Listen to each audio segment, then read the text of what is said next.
नमस्कार, मैं हूं निश्चित दुबे। आप देख रहे हैं सुलगता सवाल। तो ईरान के supreme leader Ayatollah Ali Khamenei की मौत ने दुनिया को हिला दिया है। अमेरिका और इजराइल के हमले ने एक तूफान खड़ा कर दिया है जो अब भारत की सरजमी पर दस्तक दे रहा है। सड़कें जल रही हैं, नारे गूंज रहे हैं और सुरक्षा एजेंसियां सांसें थामे खड़ी है। क्या ये प्रदर्शन सिर्फ शौक है या कोई बड़ा षड्यंत्र? क्या हमारे दूतावास खतरे में है? क्या आतंकी संगठन इस मौके का फायदा उठा सकते हैं? क्या भारत की एकता पर हमला हो रहा है? और क्या ये सब एक वैश्विक युद्ध की शुरुआत है? कई सवाल सुलग रहे हैं और आज हम इसी सवालों पर नजर डालेंगे। भारत में विरोध प्रदर्शन पर हाई अलर्ट क्यों? क्या प्रदर्शन के पीछे कोई बड़ा खतरा? ईरान में जश्न और भारत में शोक क्यों? खामनेई की मौत से भारत को नुकसान क्यों? राजनीतिक दलों में इतनी क्यों मची खलबली? अमेरिका और इजराइल द्वारा ईरान पर की गई कार्रवाई और सर्वोच्च नेता अली खामनेई की मौत के बाद वैश्विक हालात संवेदनशील हो गए हैं। ऐसे समय में भारत सरकार और गृह मंत्रालय का पूरा देश में हाई अलर्ट जारी करना पूरी तरह जिम्मेदार और दूरदर्शी कदम के रूप में देखा जा रहा है। दूतावासों की सुरक्षा बढ़ाना, पुलिस को आईटी जांच के निर्देश देना और संभावित संवेदनशील क्षेत्र में सतर्कता बढ़ाना राष्ट्रहित में जरूरी एहतियात है। भारत जैसे बड़े देश में शांति और कानून व्यवस्था बनाए रखना सर्वोच्च प्राथमिकता है। सरकार किसी भी आतंकी संगठन या असामाजिक तत्व, चाहे वो आईएसआईएस हो या फिर अलकायदा हो, इसको स्थिति का फायदा उठाने का मौका नहीं देना चाहते। यह कदम डर का नहीं बल्कि सजग और मजबूत सुरक्षा तंत्र का है। राष्ट्र की सुरक्षा पर कोई भी समझौता नहीं होता है। राष्ट्र की सुरक्षा एक जिम्मेदारी है जो सरकार बखूबी निभा रही है। हर संभावित खतरे को गंभीरता से लेकर के देशवासियों की सुरक्षा सुनिश्चित करती है। खामनेई की मौत, भारत में आग, प्रदर्शन फैल रहे, खतरा बढ़ रहा। क्या ये युद्ध की शुरुआत? गृह मंत्रालय ने हाई अलर्ट इसलिए जारी किया है क्योंकि अंतर्राष्ट्रीय हालात अचानक तनावपूर्ण हो गए हैं। 28 फरवरी को हुए अमेरिका और इजराइल के हमले में ईरान के सर्वोच्च नेता अली खामनेई की मारे जाने की खबर के बाद खुफिया एजेंसियों को इनपुट मिले हैं कि कुछ शिया मिलिशिया समूह और आतंकी संगठन जैसे आईएसआईएस और अलकायदा इस माहौल का फायदा उठाने की कोशिश कर सकते हैं। आशंका है कि दूतावासों पर खतरा बढ़ सकता है और कुछ जगहों पर प्रदर्शन हिंसक रूप ले सकते हैं। पहले भी 2019 में ईरान और अमेरिका के बीच तनाव के दौरान भारत में छोटे स्तर पर प्रदर्शन हुए थे, इसलिए इस बार सरकार कोई जोखिम नहीं लेना चाहती है। हाई अलर्ट का मकसद डर फैलाना नहीं बल्कि देश को सुरक्षित रखना है ताकि किसी भी संभावित आतंकी या हिंसक घटना को समय रहते रोका जा सके। सरकार का कहना है कि राष्ट्र की सुरक्षा सबसे पहले है और सतर्क रहना ही समझदारी है। इस घटना के बाद कश्मीर और देश के कुछ अन्य हिस्सों में प्रदर्शन देखे जा रहे हैं। श्रीनगर, बड़गाम, बारामूला और बंदीपोरा में शिया समुदाय के लोग सड़कों पर उतरे हैं और वहीं लद्दाख के कारगिल में भी नारेबाजी की खबरें सामने आ रही है। उत्तर प्रदेश में लखनऊ के छोटा इमामबाड़ा से लेकर के बड़ा इमामबाड़ा तक कैंडल मार्च निकाला गया, जबकि जौनपुर और अलीगढ़ में भी रैलियां हुई। कुछ जगहों पर लोगों ने अमेरिका और इजराइल के खिलाफ नारे लगाए और खामनेई को न्याय की आवाज बताया।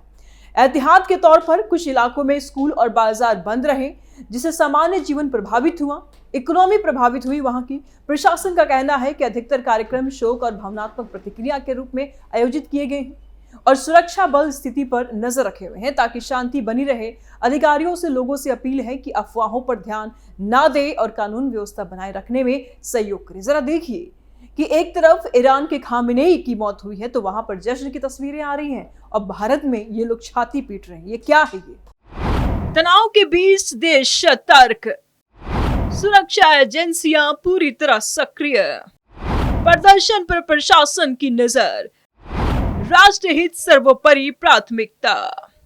हाल की अंतर्राष्ट्रीय घटना के बाद कुछ जगहों पर प्रदर्शन देखने को मिल रहे हैं, जिनमें श्रीनगर, बड़गाम के साथ लद्दाख के कारगिल और उत्तर प्रदेश के लखनऊ, जौनपुर, अलीगढ़ शामिल हैं। इन प्रदर्शनों में कुछ लोगों ने अमेरिका और इजराइल के खिलाफ नारे लगाए और खामनेई को न्याय की आवाज बताया।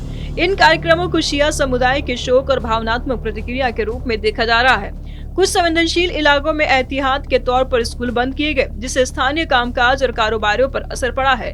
पहले भी शिया समुदाय द्वारा प्रदर्शन हुए हैं जो अधिकतर शांतिपूर्ण रहे, लेकिन इस बार उनका फैलाव तेज दिखा और इसीलिए प्रशासन सतर्क है।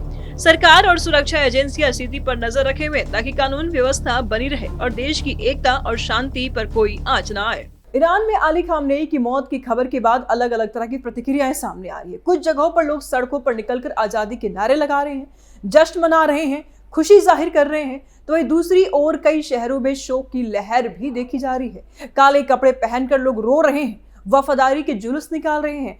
भारत से भी कुछ ऐसी तस्वीरें आ रही है जो चौंका देती है। मतलब ईरान में मरा एक व्यक्ति का दुख भारत के लोगों को भी ज्यादा है। तेहरान में राज्य टीवी पर भावुक माहौल दिखाया जा रहा है, जबकि समाज के अंदर विचारों का बंटवारा साफ साफ नजर आ रहा है। भारत में स्थिति अलग दिखाई दे रही है। कश्मीर के कुछ इलाकों में बाजारों को बंद रखा गया है। उत्तर प्रदेश के शहरों में मार्च निकाले गए हैं। कई जगह लोगों ने अमेरिका और इजराइल के खिलाफ नारे लगाए हैं और खामनेई को न्याय की आवाज बता दिया। यहाँ जश्न जैसी तस्वीरें सामने नहीं आई है, बल्कि विरोध और आक्रोश ज्यादा दिखा है। कैसे, क्यों? दोनों देशों की सामाजिक और राजनीतिक परिस्थितियां अलग है और इसलिए प्रतिक्रियाएं भी अलग अलग है। ईरान के भीतर आंतरिक राजनीति और लंबे समय से चल रहे मतभेदों का असर दिख रहा है, जबकि भारत में कुछ समुदायों की भावनात्मक प्रतिक्रिया सामने आई है। सरकार और सुरक्षा एजेंसियां स्थिति पर नजर रखे हुए हैं ताकि शांति और कानून व्यवस्था बनी रहे। राष्ट्र की एकता बनाए रखना सबसे जरूरी है और किसी भी तरह की अफवाह या उकसावे से बचना आवश्यक है। ईरान में जश्न और शोक दोनों, भारत में विरोध और अलर्ट जारी। ध्रुवीकरण से सावधान रहे सभी, राष्ट्रीय एकता बनाए रखना जरूरी। ईरान और भारत की प्रतिक्रियाओं में साफ फर्क है। ईरान में कुछ लोग खामेनेई की मौत पर जश्न मना रहे हैं और कुछ लोग शोक व्यक्त कर रहे हैं। इस तरह जश्न और शोक का मिश्रण है, जबकि भारत में मुख्य रूप से विरोध और आक्रोश दिख रहा है। ईरान में यह ध्रुवीकरण का संकेत है और भारत में शिया समुदाय एकजुट होकर अपने विचार व्यक्त कर रहा है। ईरान में यह अस्थिरता बढ़ रहा है, जबकि भारत में सरकार ने सुरक्षा के मद्देनजर हाई अलर्ट जारी किया है। 1989 की ईरानी क्रांति से ये स्पष्ट हुआ है कि देश विभाजित हो सकता है और भारत में अल्पसंख्यक समुदाय की प्रतिक्रिया से सावधानी बरतती जा रही है। सवाल ये उठता है कि क्या भारत में भी ध्रुवीकरण होगा? इसीलिए राष्ट्रीय एकता और शांति बनाए रखना इस समय सबसे ज्यादा जरूरी है। खामनेई की मौत से वैश्विक राजनीति में बड़ा झटका लगा है। ईरान के शीर्ष नेता का 36 साल का शासन समाप्त होगा। अमेरिका और इजराइल ने भारी कीमत चुकाने की चेतावनी दी थी, लेकिन वास्तविक नुकसान और प्रभाव का आकलन अभी स्पष्ट नहीं है। ईरान में अस्थिरता बढ़ गई है, मिलिशिया सक्रिय हो गए हैं और आतंकी हमलों का खतरा भी बढ़ गया है। पाकिस्तान के कराची में अमेरिकी दूतावास पर हमले हुए, कई लोगों की मौत हुई और इराक में प्रदर्शन हुए, जबकि अफगानिस्तान और पाकिस्तान की सीमा पर फायरिंग की भी तस्वीरें सामने आई है। इस वैश्विक तनाव के बीच भारत ने सुरक्षा के मद्देनजर हाई अलर्ट जारी किया है। खामेनेई मौत से वैश्विक झटका, ईरान में अस्थिरता और खतरा, पाकिस्तान में हमला और मौतें, भारत में सुरक्षा अलर्ट जारी। भारत सरकार ने हालात को गंभीर मानते हुए गृह मंत्रालय के जरिए देश भर में अलर्ट जारी किया है। दूतावासों पर सुरक्षा बढ़ाई गई है और पुलिस को आईडी जांच के निर्देश दिए गए हैं ताकि किसी भी संभावित खतरे को समय रहते रोका जा सके। सरकार का कहना है कि एहतियात जरूरी है क्योंकि अंतर्राष्ट्रीय तनाव का असर देश के भीतर भी पड़ सकते हैं। दूसरी ओर राजनीतिक दलों की प्रतिक्रियाएं भी सामने आ रही है। समाजवादी पार्टी के नेता अब्बास हैदर ने लखनऊ में मार्च के दौरान अमेरिका और इजराइल को आक्रामक बताया है। कांग्रेस की ओर से कोई बड़ी प्रतिक्रिया सामने नहीं आई है, जबकि बीजेपी राष्ट्रीय सुरक्षा को सबसे बड़ी प्राथमिकता बता रही है। कश्मीर में उमर अब्दुल्ला ने शांति बनाए रखने की अपील की है, लेकिन कुछ जगहों पर प्रदर्शन जारी है।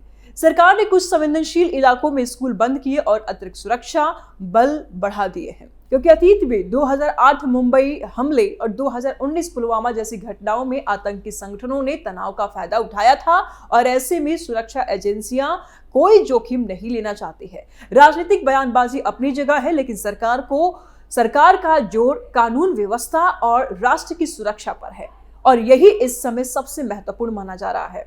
रणनीतिक नुकसान स्पष्ट है। ईरान में सत्ता का वैक्यूम बन गया है। पाकिस्तान के कराची में कई लोग मारे गए हैं और इराक में प्रदर्शन हुए। खामनेई का 36 साल का शासन अब समाप्त हो गया। इसका प्रभाव मध्य पूर्व में युद्ध की आशंका बढ़ाना और भारत पर संभावित आतंकी खतरे पैदा करना। पिछले ईरान और अमेरिका के संघर्ष से वैश्विक तेल कीमतें बढ़ चुकी है। सवाल यह है कि क्या ईरान बदला लेगा? इसलिए भारत सतर्क है और सुरक्षा के उपाय भी बढ़ा रहा है। ईरान में सत्ता का वैक्यूम, पाकिस्तान में मरे कई लोग, मध्य पूर्व में बढ़ा युद्ध का खतरा, भारत सतर्क और सुरक्षा मजबूत। सरकार ने सुरक्षा के मद्देनजर हाई अलर्ट जारी किया है और फोर्स तैनात की गई है। राजनीतिक प्रतिक्रिया अलग है। समाजवादी पार्टी ने विरोध जताया है, जबकि बीजेपी ने राष्ट्रीय सुरक्षा पर फोकस रखा है। पिछले पुलवामा और मुंबई हमलों से मिली सीख के आधार पर सरकार ने समय रहते हुए कदम उठाए हैं। इन प्रिवेंटिव स्टेप से प्रदर्शन नियंत्रित रहे हैं और कानून व्यवस्था बनी हुई है। अतीत से मिली सीख ये दिखाती है कि सतर्क रहना जरूरी है। राजनीति भले ही तनाव पैदा करे, लेकिन राष्ट्र की सुरक्षा और एकता को हमेशा प्राथमिकता दी जा रही है। ये प्रदर्शन भारत की एकता की परीक्षा है। हमारी सरकार पूरी तरह सतर्क है, लेकिन हर नागरिक की जिम्मेदारी है कि विदेशी तनाव और उकसावे में न फंसे, राष्ट्र को हमेशा पहले रखे। ये सवाल है कि यह तूफान थमेगा या और बढ़ेगा, और इसीलिए सभी को सतर्क रहना जरूरी है और आतंकी साजिशों से सावधान रहना चाहिए। सस्पेंस जारी है, लेकिन भारत मजबूत और सुरक्षित बना हुआ है। सुलगता सवाल में फिलहाल इतना ही। आगे की अपडेट के लिए देखते रहिए कैपिटल टीवी। वीडियो को लाइक करें, ज्यादा से ज्यादा शेयर करें। जल्द मिलते हैं नए अपडेट के साथ। दीजिए इजाजत। नमस्कार।